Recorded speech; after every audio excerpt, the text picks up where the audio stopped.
반갑습니다. 땅꿈TV입니다. 아시는 분들은 아시겠지만 낚시는 저의 오랜 취미입니다. 모든 세상사가 그렇겠지만 낚시 또한 세상 이치와 많이 맞닿아 있습니다. 지금 저희들이 하고 있는 음식점과도 닮은 점이 많습니다. 많은 카테고리가 있고 어떤 투자를 하고 성과를 얻고 초보가 있고 고수가 있습니다. 치밀한 공부와 훈련으로 중무장된 전문 낚시꾼이 있고 아무런 준비 없이 방파제로 나가 미끼가 달렸는지 떨어졌는지도 모르고 낚싯대만 담그면 고기가 물어줄 줄 아는 초보 낚시꾼도 있습니다.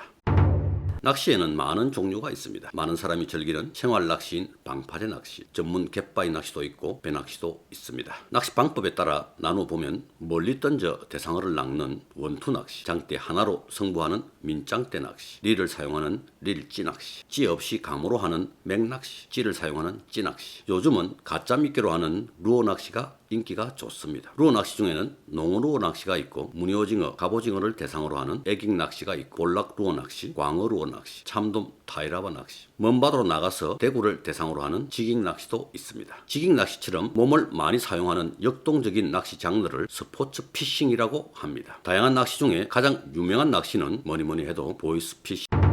이렇게 낚시에도 낚시 방법, 대상 어종등에 따라 많은 카테고리로 나누어집니다. 배달의 민족 카테고리보다 많은 카테고리입니다. 장사의 상권이나 입지처럼 낚시에서도 유명섬, 유명 포인트가 있으며 고수들은 이름 없는 포인트에서도 좋은 조과를 얻습니다. 방파제 낚시처럼 큰 비용을 들이지 않고 쉽게 접할 수 있는 낚시는 많은 사람들이 몰립니다. 경쟁이 치열합니다. 음식점에도 치킨, 피자 배달집처럼 소자본으로 창업할 수 있는 업종은 많은 분들이 선택해서 경쟁이 치열할 수밖에 없습니다. 투자 여력이 좀 있는 분들은 좋은 상권에 브랜드 파워가 있는 프랜차이즈 창업을 하기도 합니다. 큰 자본이 있는 분은 더 좋은 상권, 더 좋은 입지에서 대규모 사업을 할 수도 있습니다. 장사 실력이 탁월한 사장님은 좋지 않은 상권임에도 불구하고 개인 매장으로 유명 프랜차이즈보다 더 큰 성공을 하기도 합니다. 낚시에도 초보 시절에는 전문 장비 없이 편한 복장으로 방파제 낚시부터 즐길 수 있습니다. 방파제에는 작은 고기가 주로 잡히지만 운 좋은 어느 날은 제법 씨알 좋은 돔을 만나기도 합니다. 당연히 방파제는 다른 낚시꾼들과 경쟁이 치열합니다. 늦게 가면 자리가 없을 정도이며 서로 부대끼며 낚시를 합니다. 조력이 쌓이고 여유가 있는 분은 근거리에서부터 장거리까지 범위를 넓혀갑니다. 추자도 가그도 금운도 같은 먼 바다에 가면 비용은 많이 들지만 조과는 어느 정도 보장이 되기도 합니다. 그러다 나중에는 어자원이 많고 큰 고기가 많다는 대마도까지 원정 낚시를 가기도 하고 일본 오도열도 남녀군도까지 낚시를 갑니다.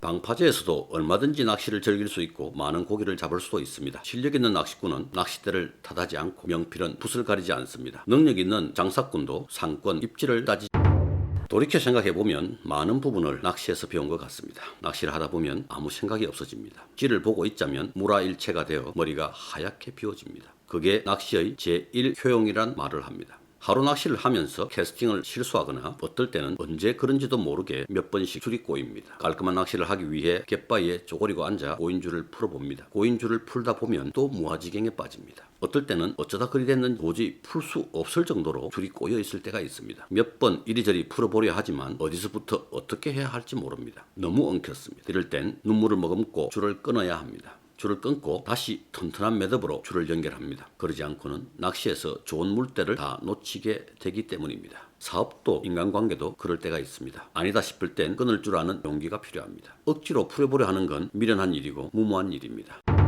지금 너무 많이 꼬여버린 낚싯줄을 풀고 계십니까? 아니면 도저히 수습이 안 되는 헝클어진 낚싯줄을 끊어버릴까 망설이고 있습니까? 요즘처럼 이렇게 임대 현수막이 많은 적은 또 없었습니다. 한 건물이 아니라 거리 전체가 통으로 임대인 곳도 많습니다. 공실이 된 저 가게 하나하나가 한 가장의 피눈물이고 한 가정의 큰 불행입니다.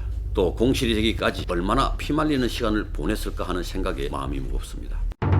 저는 1997년, 98년, 99년 IMF 때 색다른 경험을 많이 했습니다. 매출 제로, 하루 매출 0원, 공을 쳐본 경험도 그때가 시작이었습니다. 월 임차료를 주지 못함도 당연한 일이었습니다. 화불단행이란 말이 있습니다. 복불상지, 화불단행. 복은 겹쳐오지 않고 화는 홀로 오지 않는다. 불행은 항상 한꺼번에 온다는 것도 그때 알았습니다. 저희 30대 중후반은 IMF 덕분에 완전 개떡이 되었습니다. 그렇게 마음 불편하고 몸도 지쳐가던 어느 날 제가 장사하고 있던 건물의 경매 통보를 받습니다. 당시 건물의 6층과 7층 두 개 층을 운영하고 있었습니다. 그전에는 경매가 뭔지도 몰랐습니다. 5천만 원과 3천만 원의 보증금을 잃게 되었습니다. 밀린 임차료를 제하더라도 많은 돈을 날리게 되었습니다. 같이 입점해 있던 2층, 3층의 점주들과 대책을 의논하고 했지만 별다른 방법이 없었습니다. 하루하루 너무나 힘든 날들이었습니다. 그나마 내고 있던 자동차 할부금도 연체되기 시작했고 신용에 치명적인 문제도 생겼습니다. 식자재 대금, 주류 대출을 비롯한 각종 미납 요금과 연체 대금을 독촉하는 빚쟁이들의 전화로 전화 받는 게 두려워집니다. 제가 전화 받는 것을 극도로 싫어하게 된 것도 그때부터인 것 같습니다. 전화만 오면 가슴이 쿵쿵쿵쿵 뛰기 시작합니다. 이 증상은 아주 오래 남아 저를 괴롭혔고 요즘도 가끔 잠결에 전화를 받게 되면 가슴이 쿵쿵 뜁니다. 어떨 때는 통화가 끝이 나도 멈추지 않습니다. 그래도 주말이면 마음이 조금 편해집니다. 주말에는 독촉 전화가 잘 오지 않았습니다. 월요일 아침이면 또다시 악몽이 시작됩니다. 저는 그때 아침에 눈을 뜨고 싶지 않았습니다. 계속되는 이런 상황이 끔찍했습니다. 어디론가 멀리 도망이라도 치고 싶었습니다.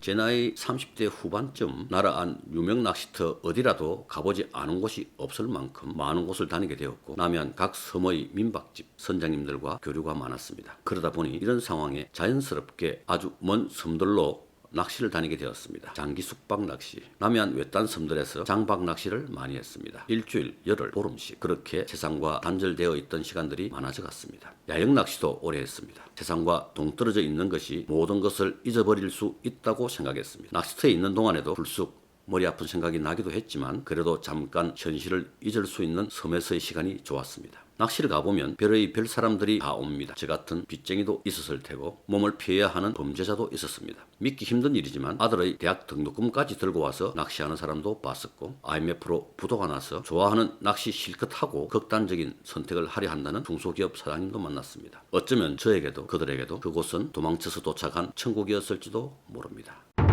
며칠간의 낚시가 조금의 위로가 되었는지 모르지만 곧 현실로 돌아와야 합니다. 섬에서 다시 현실로 돌아가기 위해 배를 기다리는 선착장의 그 시간은 참담하기만 합니다. 돌아가기 싫지만 다시 돌아갈 수밖에 없는 신세가 비참합니다. 그렇게 다시 돌아오면 어떻게 됩니까? 그동안 피했던 문제들이 더 큰 문제가 되어 기다리고 있습니다. 외면하고 피해서 해결되는 일은 없었습니다. 어떤 일이든 부딪혀서 해결을 해야 합니다. 적극적으로 다시 새로운 현실을 만들어야 합니다. 지금도 그때 그렇게 하지 못한 것이 후회스럽기만 합니다. 도망쳐 도착한 곳에 천국은 없다. 제가 아주 좋아하는 말입니다. 살다 보면 누구라도 어느 순간 도망치고 싶은 때가 있습니다. 나이 40, 50, 60이 아니라 중고등학생만 되어도 그렇습니다. 여러분은 삶의 어느 순간에 도망치고 싶었습니까?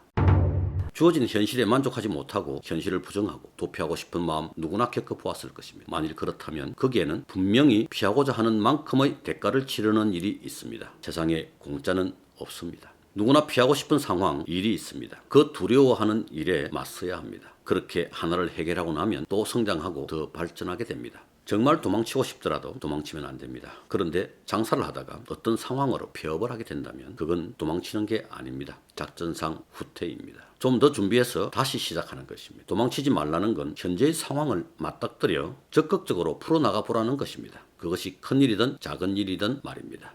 그래야 그게 자기 인생이 됩니다. 후회하지 않을 자기 인생이 됩니다. 저는 지나고 볼 때 후회스러운 시간들이 너무 많습니다. 그렇게 되지 않았으면 합니다. 도저히 힘들 때 마지막 힘을 내면서 예전에 가르쳐드렸던 세상을 향해 주문을 외우십시오.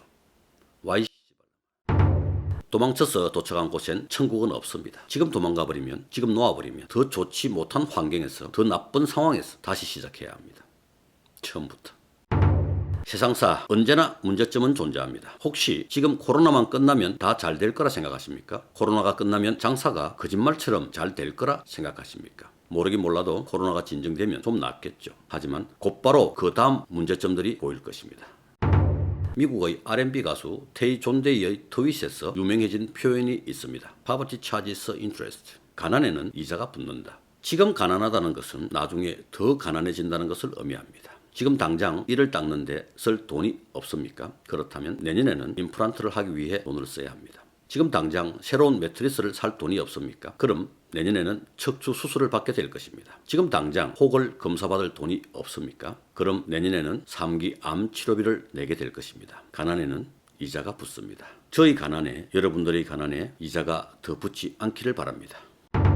도망쳐서 도착한 곳엔 천국은 없습니다. 말씀드렸다시피 이 말은 현실에 당당한 맞춤을 요구하는 말이지 무모하게 버티거나 어리석은 존버를 말하는 것이 아닙니다. 지금 코로나로 인해서 꼬일 대로 꼬여버린 낚싯줄을 풀어볼까 아니면 끊어버릴까 고민하는 사장님들이 많습니다. 꼬여 있더라도 풀어볼 수 있는 건 풀어나가고 도저히 풀 수 없는 건 과감하게 끊어버려야 합니다. 사업에 있어서 장사에 있어서의 실패, 포기는 흠이 되지 않습니다. 더더군다나 도망치는 것도 아닙니다. 실패했다, 포기했다고 비난을 받아야 할 이유가 없습니다. 잘 포기하는 것도 큰 용기입니다. 백전백승하는 장사는 없습니다. 요즘은 더 그렇습니다. 가끔은 저도 됩니다.